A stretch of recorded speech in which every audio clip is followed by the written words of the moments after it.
laukiu ir susiraskime adjustmentą, kuris vadinasi black and white. Spustelkim. Ir atrodytų nesudėtinga šitas adjustmentas, kuris paverčia jūsų nuotrauką į nespalvotą. Tačiau čia yra puikus pavyzdys, jeigu šiaip nuotrauka jinai labai kontrastinga, kai yra spalvos, ar ne, daug ryškių spalvų, pavertusi black and white, tu iš tikrųjų tos ryškios spalvos jos panašiame intensyvume ir black and white versija jinai neatrodo tokia kontrastinga. Kas gal atrodytų keistai, kad čia black and white, bet matau spalvas. Reiškia, programa įsimena, kur buvo kokia spalva ir aš galiu tą juodai nespalvotą vaizdą koreguoti. Na, tarkim, kur buvo raudona spalva, aš galiu imti ir tas vietas patamsinti ar pašviesinti, geltonas gal pašviesinti ir tokiu būdu galim pasižiūrėti, kad tikrai skirtumas yra didelis, kaip atrodė prieš ir kaip pakoregavus. Dabar gali būti taip, kad mes neatsimenam, kur buvo kokia spalva. Tai irgi yra būdas spustelti ant piršto ikonas, tiesiog teusti tiesiai ant nuotraukos ir tempti kairę ant dešinę, atpažįsta spalvą ir tokiu būdu koreguoti. Ne? Tai pabandykit ir vienu ir kitu būdu ir suprasite, kaip galime koreguoti tą juodai baltą vaizdą.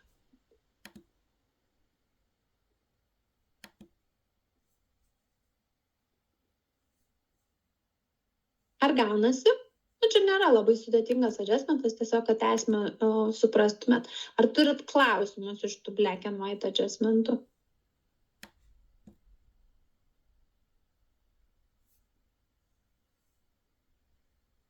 Gerai, jeigu neturit klausimų, tai tada keliausim toliau, padarysim pertrauką nuo adjustmentų ir pereisime į kitą temą. Dar turim pasižiūrėti curves adjustmentą, bet aš truputį vėliau jums paaiškinsiu, kad viskas jau labai nesusimaišytų, nes jisai labai panašus bus į levels adjustmentą. Tai dabar hue saturation nuotrauką jau galime išsijungti ir dabar paprašysiu, kad atsidarytume nuotrauką, kuri vadinasi Selecting 2. Taip? Ir dabar pasiaiškinsim, kaip mes galėsim žymėti tam tikrą nuotraukos vietą.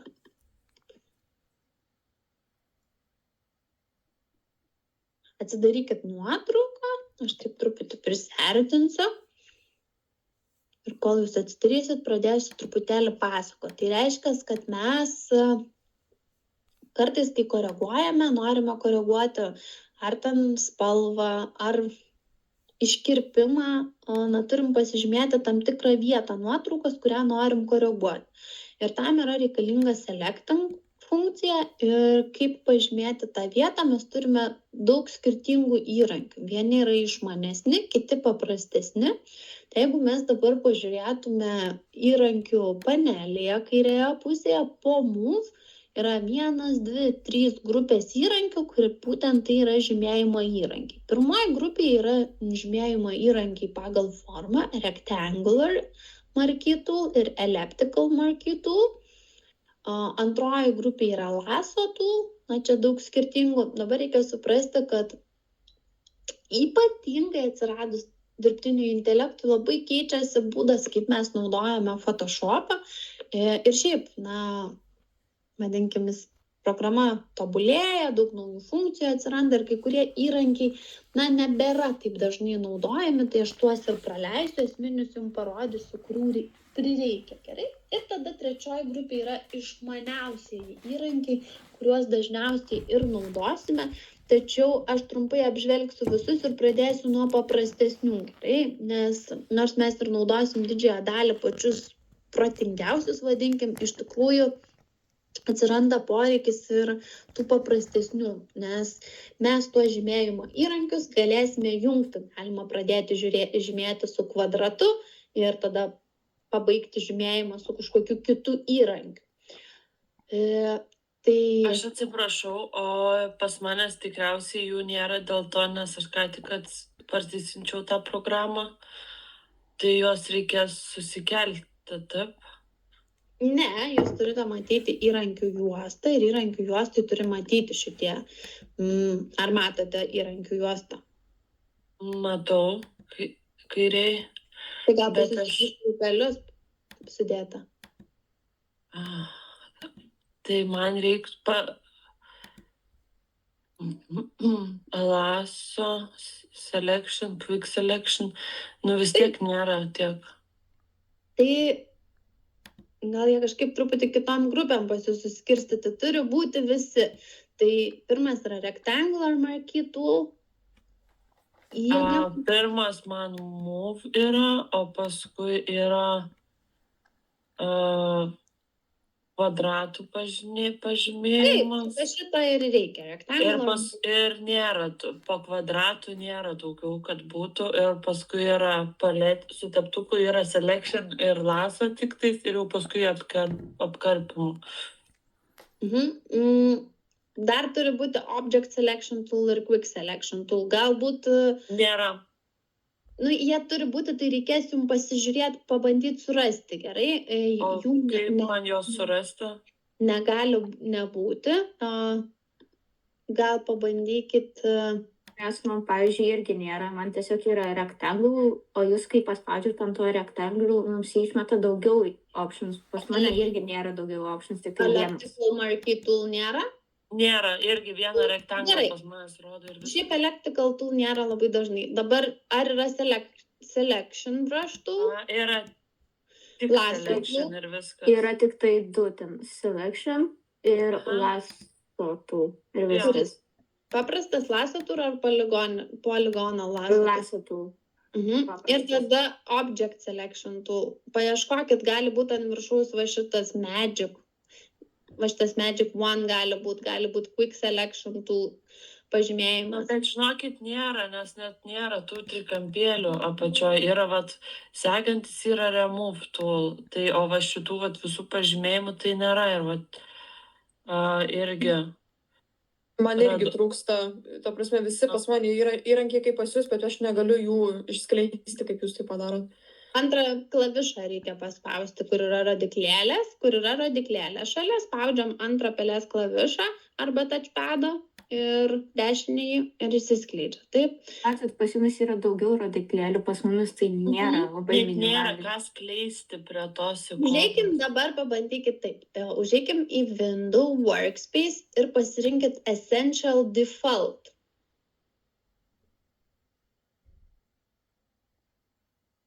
Ir pažiūrėkit, ar pasikeitė kažkas. Tai jo pasikeitė, atsirado. Gerai. Tai visi pasidarykit gerai. Windows, Workspace ir Essential Default. Gali būti, kad, kaip pasakyti, naujausių pasiūlymų jums ten mažiau įrankių truputėlį rodo tam, kad jie jau rečiau kai kurie naudojami. Taip? Tai aš ir sakiau, kad visų neaiškinsiu, bet object selection tool ir čia dar priklauso labai nuo kokios darbo aplinkos jūs, jeigu kažką kito buvot pasirinkę, jų ir nematėt, nes tarkim, galbūt ten paišymui jie nėra taip reikalingi. Tai dabar ar visiems jau pavyko matyti įrankius? Pasikeitė. Suprantu, kad taip. Gerai, tai puiku, tai žinokit, kad kai čia yra workspace, yra skirtingų tų darbo aplinkų ir būtent nuo pasirinktos darbo aplinkos skiriasi, kaip panelės išsidėlioja ir kokie netgi įrankiai yra matomi. Gerai. Tai dabar pasirinkim pirmą rectangular marquee tool. Tai jūs taip bandykit pirmą pažiūrėti ir aš paaiškinsiu. Iš esmės, aš sukuriu pažymėjimo vietą. Taip, kai sukuriu pažymėjimo vietą, tai nieko nepadarau, nes vėliau aš kažkokį veiksmą su tuo pažymėjimu turiu padaryti. Taip. Tai pradžiai mes tik tai pasižiūrėsim, kaip padaryti pažymėjimą, o po to jau aiškinsimės, kaip veiksmą padaryti. Jeigu padariau pažymėjimą ir man jis netinka, naudojam funkciją deselect, tai būtų patogu greitoji veiksmų juostai. Na, šiuo atveju arba Ctrl+D, klaviatūros trumpinys.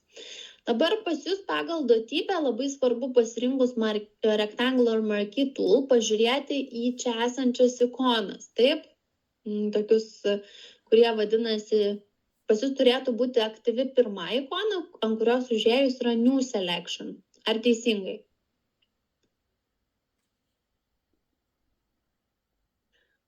jums reikėtų pasirinkti ne šitą, o antrąją ikoną, kuri vadinasi Add to Selection. Dabar paaiškinsiu antrąją pasirinkę.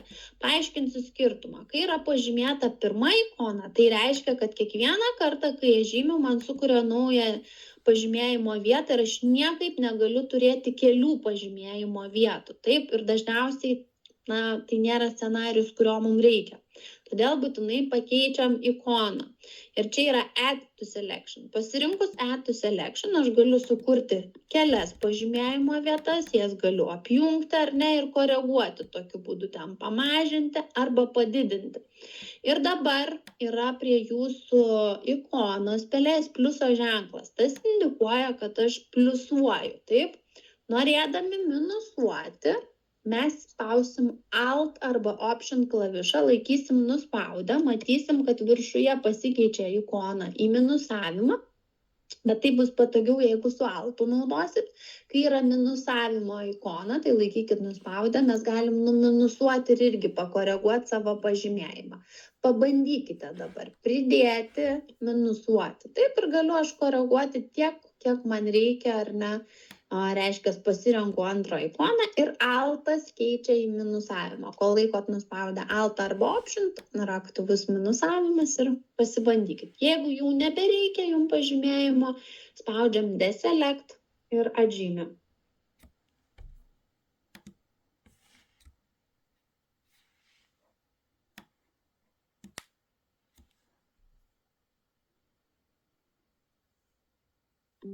Deselect. Taip? Ar pavyko, ar turit klausimų šitoj vietoj? Iš esmės, nuotraukai gal nėra taip dažnai, kad man kažkokia labai būtų forma geometrinė, bet labai dažnai mes galime naudoti vėliau, matysim, nukirpimui ar ne, ar kažkokiai dekoratyviai formai sukurti, dėl to yra reikalingas šitas rectangle ar marquee tool. Ir dabar parodysiu, kad jeigu aš, tarkim, sukūriau pažymėjimą, šiuo atveju jis labai dekoratyvus, stačiakampis, ir aš norėčiau šitoj vietoj, kad, tarkim, mano nuotrauka būtų nespalvota. Aš spausiu ant adjustmento ir adjustmentas bus aktyvus tik tais toj mano pažymėtoj vietoj. Gal čia padarysiu bus. Taip. Ir matau, kad dabar mano adjustmentas veikia tik tais toj vietoj, kurioje yra nuotrauka. Čia, tarkim, keičiu tamsumą ir veikia adjustmentas. Taip, tik ištrinu. Tai dabar mes imsim ir pabandysim padaryti. Pasižymėkime kelis langus. Dabar pirmą pažiūrėkit. Vieną pasižymiu. Na ir tarkim, aš pasižymiu per mažai arba per daug. Tarkim, per mažai. Taip. Tai tada aš galiu pripliusuoti. Taip, tokiu būdu koreguoti savo adjustmentą. Galiu pripliusuoti, čia apačioj matau, kad iki galo, o jeigu išlindau, kažkur galiu numinusuoti. Tai imkit ir pabandykit pasižymėti kelis langus. Vieną, antrą gal iš karto pavyksta čia, ne taip svarbu. Tai va čia, tarkim, ant rėmo užėjau, tai galiu numinusuoti ir pasižymėkit. Ir tuomet imsim ir šituose langeliuose pakeisim spalviškumą. Tai bus mūsų pirma tokia korekcija. Pabandykit pasižymėti. Lauksiu truputėlį.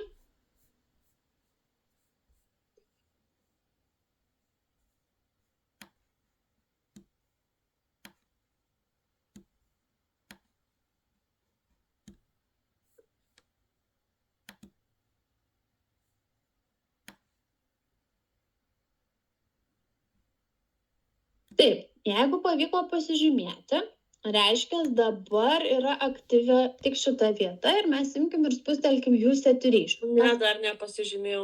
Gerai, palauksiu dar truputėlį, gerai? Galit mažiau žymėti, vieną ar du, prasme, nebūtina čia daug.